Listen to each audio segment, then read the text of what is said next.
네, 슬레이트 치겠습니다.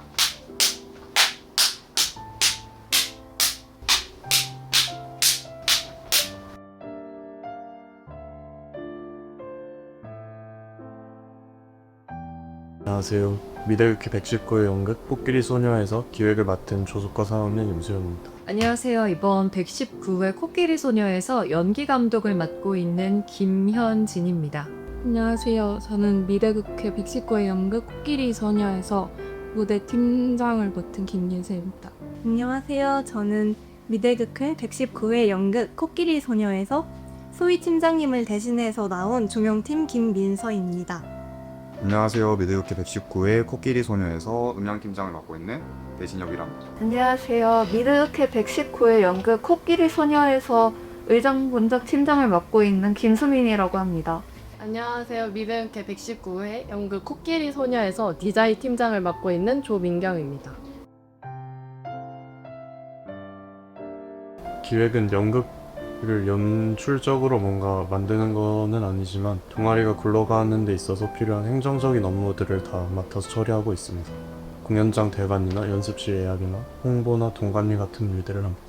원래 공연을 3월 첫째 주에 바로 올리려고 했었는데 인문소극장이 인기가 너무 많아가지고 몇 번 실패를 하고 3월 셋째 주에 올리게 됐습니다. 어리광 뒤에 숨겨진 비극, 코끼리 소녀 길지 않은 시간 동안 깊게 몰입할 수 있는 극이니까요. 많은 관심 부탁드리겠습니다. 연기 감독은 대체적으로 배우들의 연기를 봐주는 게 주 임무지만 전체적인 그게 흐름이나 어떤 연출의 조언 같은 걸 이번에 맡아가지고 약간 조연출의 연출 이제 역할도 겸하고 있는 연기 감독이라고 생각해 주시면 될 것 같습니다. 이번 극은 연기 감독인 저의 관점에서 보자면 어떤 배우들, 역할들 간에 굉장히 심리 싸움이 주가 되는 극인데요. 그린버그와 마이클의 그 치고받고 그 사이에서 있는 관계의 변화 같은 것이 굉장히 매력적인 그런 심리극이라고 할 수 있을 것 같습니다. 그렇기 때문에 이제 배우들도 하나의 이 극을 흐름으로 이해하고 점점 태도가 바뀌는 것, 대화를 하면서 말려들게 되는 것, 그 태도의 변화 같은 게 굉장히 중요한 극이라고 생각했습니다. 중점적으로 본 것이 배우들의 비언어적인 표현, 눈빛, 흔들림 아니면 한숨, 행동 이런 것을 위주로 굉장히 열심히 배우들을 지도하고 있습니다. 사실 이번 극을 하면서 굉장히 배우들이 경험들이 좀 많이 있는 배우들이고 연출분도 워낙 이제 연출을 잘 보시는 연출님이다 보니까 많이 그 전에 제가 했던 연극만큼 그런 어려움이 없었던 것 같아요. 되게 신기하다고 생각할 정도로 좀 수월하게 진행되고 있고요. 사실 저희 연습실에서 제가 제일 좀 부정적인 좀 이렇게 하면 안 돼, 더 열심히 해야 돼 하는 롤을 맡고 있는 것 같은데 그럼에도 불구하고 너무 순탄하게 배우들도 잘 따라와주고 연출님도 너무 잘하셔가지고 거의 어려움이 없는 극이라고 봐도 될 것 같습니다. 저희 배우들 예쁘게 봐주세요. 와. 무대팀은 공연의 물리적인 공간을 만드는 팀인데 이제 대본을 바탕으로 무대를 구상하고 그리고 구조도 설계하고 실제 작업을 하면서 이제 공연 셋업까지 무대 전반을 책임집니다.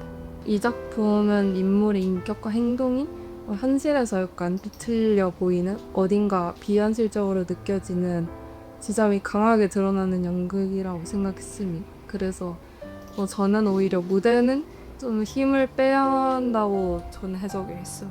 인물들이 충분히 극적이기 때문에 그 공간까지 과장되면 관객의 시선이 분산될 수 있겠다 생각을 해서 무대는 최대한 현실적인 공간처럼 보이되 그 안에서 은근하게 결핍과 긴장을 드러내는 방식으로 접근했습니다. 코끼리 소녀 그게 이뤄지는 공간은 사무실이라는 현실적인 실내 공간인데요. 비현실적인 구조나 장치 대신 가구 자체 형태나 좀 색을 약간 결핍, 트라우마, 거짓, 방어 등의 상징물로 이용했습니다. 예를 들어서 피터슨과 마이클의 관계성이 드러나는 장면에서는 두 사람이 소파에 앉아서 대화를 하는데요. 그 아래에는 원형 러그가 있습니다. 이제 소파가 뻥 뚫린 구멍을 상징하는 결핍 위에 떠 있어 보이게 의도를 했습니다. 마이클의 결핍에서 생긴 자기 방어와 거짓 위에서 진실된 대화가 이루어지는 장면으로 해석을 하고 가구의 색을 정했습니다. 무대 위에 색도 있고 그리고 2000년대 초반 시대상을 반영한 무슨 소품의 디테일이 있습니다. 스테레오 CD 플레이어나 아니면 그린버그의 핸드폰 등 약간 특히 전자기기는 시대를 가장 잘 반영하는 소품이라고 생각을 해서 더 신경을 많이 썼습니다. 가장 고민이 됐던 부분은 결핍이라는 키워드를 시각화하는 방식이었습니다. 여러 가능성을 생각했지만 직접적으로 좀 결핍을 드러내는 과한 장치는 오히려 관객의 해석을 제한할 수 있겠다 생각을 했기 때문에 그걸 설명하는 무대 대신 인물을 더 또렷하게 보이게 만드는 배경이 되도록 조율하는 과정이 고민이 됐던 부분이었습니다. 공간의 색과 분위기를 함께 느끼시면서 관람을 하시면 더 재미있게 보실 수 있을 것 같습니다. 조명팀은 대본을 바탕으로 극의 분위기에 맞는 조명을 설계하고 행잉하고 또 공연 중에는 큐에 맞춰서 조명을 운용하는 오퍼를 담당하고 있습니다. 이번 극은 사랑받는 법도 사랑하는 법도 모르지만 끊임없이 사랑을 갈구하는 한 아이의 이야기입니다. 조명팀은 따뜻하고 환상적인 크리스마스 이브라는 배경과 또 무채색의 정적인 정신병동이라는 공간에 대비에 주목했습니다. 처음에는 단조롭고 딱딱하게만 느껴졌던 정신병동이 이제 극이 진행됨에 따라서 마이클의 환상과 뒤섞이며 변해가는 과정을 여러 컬러의 백라이트 조명을 통해서 형상화했습니다. 대본 분석 단계에서 인물들의 심리전을 조명으로 어디까지 표현할지 결정하는 게 가장 큰 과제였습니다. 조명이 너무 화려하면 극의 몰입을 방해하고 또 너무 단조로우면 긴장감에 놓칠 위험이 있었기 때문입니다. 그래서 조명팀은 한 달 동안 끊임없는 대본 분석 회의와 또 감상 공유를 진행하면서 저희만의 정답을 찾아 나갔습니다. 후회 없는 연극을 보여드릴 테니 꼭 보러 오세요. 극 중에 사용되는 음악을 작곡, 편곡 및 작사를 하며 공연 중 오퍼레이팅을 하는 등 음향과 관련된 모든 일을 총괄하는 업무를 맡고 있습니다. 극 중 인물인 어멘다 세인트 제임스는 아주 사소한 실수 하나 때문에 비극적인 결말을 마주하게 되고 마이클도 계속 타인으로부터 나의 결핍을 채우려고 하는 모습을 볼 수 있습니다. 이는 우리의 모습과 크게 다르지 않다고 생각합니다. 어떠한 일을 할 때 99가지의 일을 성공적으로 마무리하여도 하나를 실패하면은 그 모든 것을 실패로 치부해버리는 그런 모습과 연인과 부모님으로부터 나의 어떤 결핍을 채우려고 하는 모습을 우리는 자주 볼 수 있습니다. 그런 점에서 이번 작품은 우리로 하여금 스스로를 소중히 여기고 사랑하는 것이 얼마나 중요한 일인지 다시 생각해보게끔 하는 그런 작품이라고 생각합니다. 이번 곡에는 7개의 음악과 5개의 효과음으로 삽입될 예정입니다. 이번엔 특별히 엘리펀트 송을 직접 작곡하고 편곡하고 작사까지 하여 음원으로 제작하였습니다. 전반적인 음악 연출에 대해서 굉장히 많이 고민을 했던 것 같아요. 어떻게 하면 캐릭터를 방해하지 않는 선에서 캐릭터들을 더 돋보이게 할 수 있는지, 그리고 각각의 음악들이 어떻게 배치될지, 그리고 배치되었을 때 관객들로 하여금 어떤 감정을 유도하게 될지에 대해서 많이 고민했던 것 같습니다. 특히 뻔한 것과 뻔하지 않은 것에 대해서 정말 많이 고민을 했었는데요. 밝은 장면에 밝은 음악이 삽입되고 혹은 어두운 장면에 어두운 분위기의 음악이 삽입된다면 꽤 모범적인 작품이 되겠지만 그것을 통해서 재미를 느끼기는 어렵다고 판단했습니다. 혹은 그 완전 반대의 상황이라면 좀 혼란을 줄 수 있다고 생각이 되었고요. 그래서 그것의 조화를 어떻게 이룰지에 대해서 많이 고민을 했던 것 같습니다. 그래서 시뮬레이션도 많이 돌려보고 삽입 의도가 없는 음악은 하나도 없게끔 좀 치밀하게 계획하고 작업에 임했습니다. 딱히 큰 어려움은 없었는데요. 아직 엔딩에 어떤 음악이 삽입될지에 대해서 정하지 못했습니다. 연출법에 대해서는 이미 연출님께서 원하시는 방향이 있기 때문에 그에 따르고자 하였고 어떤 음악이 삽입될지에 대해 정해야 하는데 까딱하면 음악에 의해서 작품 전체가 망가질 수도 있는 그런 중요한 장면이라고 생각돼서 좀 조심스러워지는 부분이 있는 것 같습니다. 시간이 된다면 꼭 여러 번 보셨으면 좋겠습니다. 어떤 작품인들 똑같겠지만 특히 이번 코끼리 소녀는 여러 번 봤을 때 새로이 보이는 것들이 훨씬 많은 작품이라고 생각합니다. 36명의 극회원 모두 한마음으로 열심히 준비했으니 귀한 시간 내시어 꼭 와주시면 감사하겠습니다. 또 개인적으로는 내가 음악을 좋아하는지에 대해서 다시금 확인하게 되는 중요한 기회인지라 최선을 다했으니 오셔서 음악에 대해서도 한번 음미하고 가셨으면 좋겠습니다. 그럼 공연장에서 뵙겠습니다.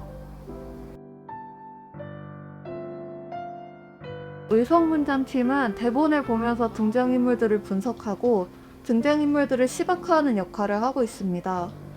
인물에게 어울리는 의상과 분장을 구상하고 준비하고 극에 올리는 일을 하고 있어요. 이번 극은 주인공 마이클과 그린버그의 신경전이 중심이 되는 극입니다.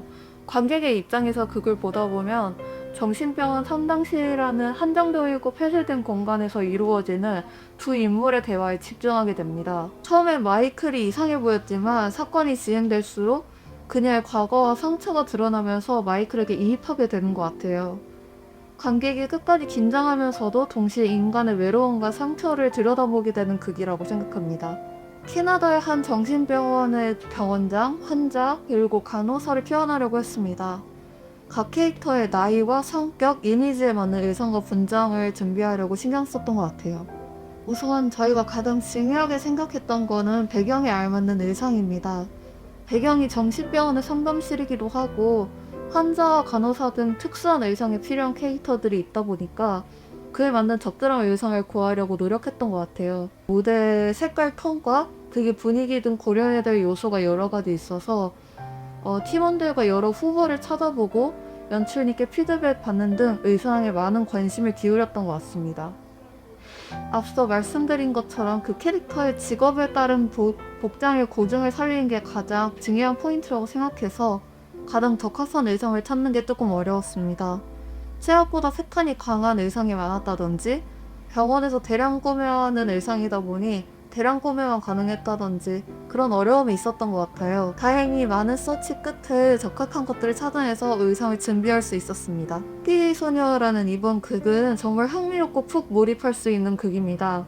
인물의 모습 뒤에 숨겨진 과거와 상처도 같이 살펴보면서 이 극에 같이 몰입할 수 있었으면 좋겠어요. 공연장에서 만나요. 디자인팀은 포스터부터 시작해서 굿즈, 리플렛, 그 다음에 인스타그램, 텀블벅까지 말 그대로 이번 연극의 디자인 전반을 제작하고 있는데요. 또 공연 중에는 저희가 하우스에서 여러분들의 입장을 도와드릴 예정이니 거기서 만나보실 수 있을 것 같습니다. 이번 극은 쉴 새 없이 진행되는 수수께끼 같은 대사가 매력적이라고 생각을 합니다. 이런 수수께끼들로 내내 머리가 아프다가 마지막에 해소되는 게 꼭 2번, 3번 보고 싶게 하더라고요. 왜 마이클이 이런 선택을 하게 되었는지, 또 마이클의 어떤 선택이 옳았을지, 과연 마이클의 주변 사람들 중 누군가를 질책할 수 있을지 등 이제 공연이 끝나고도 많은 생각을 하게 되는 것 같습니다. 이번 디자인은 크게 2가지 컨셉 중에 하나를 선택해서 진행을 했는데요. 첫 번째로는 이제 대사나 키워드를 통해서 그게 전반적인 수수께끼의 흐름을 나타내고 이를 암시하는 방향이 있었고요. 두 번째는 강렬한 극의 분위기와 미스터리한 분위기를 드러내는 것이었습니다. 여러 차례 논의 끝에 2번째 컨셉으로 진행을 하게 되었고, 그래서 여러분들이 보신 빨간 코끼리가 그려진 그런 강렬한 포스터가 탄생하게 되었습니다. 새하얀 배경에 강렬한 붉은색, 검은 글씨들이 대비되며 만들어지는 그런 대비감을 느껴보시면 좋을 것 같습니다. 이후로는 다른 리플렛이나 인스타그램 피드 등도 이와 스타일을 맞추어 강한 빨간색 코끼리와 데뷔를 중심으로 극의 강렬하고 자극적인 분위기를 잘 나타내보고자 하였습니다. 제가 디자인 팀장이 처음이기도 하고 이번에 공연 준비 일정도 전보다 짧아지면서 일정 조율이나 작업이 약간 힘들었는데요. 다행히 경험이 많으신 윤주님, 제이님, 그리고 연출님과 기획님들이 다 잘 도와주셔서 무사히 끝낼 수 있었던 것 같습니다. 저도 연극이나 뮤지컬 같은 공연을 여러 차례 보는 편은 아닌데요. 이번 극만큼은 꼭 여러 차례 보시는 걸 추천드리고 싶습니다. 마지막 부분을 보고 난 뒤 그 극을 다시 보면서 느껴지는 감정이 매우 다를 것 같아서 이 부분을 꼭 추천드리고 싶습니다. 저희 극 정말 멋진 극이고 다 같이 열심히 만들었으니까 꼭 한번 오셔서 보셨으면 좋겠습니다. 감사합니다. 공연장에서 만나요. 공연장에서 만나요. 미들캐 화이팅! 이렇게 화이팅. 믿음께 화이팅! 미대교회 화이팅! 안녕!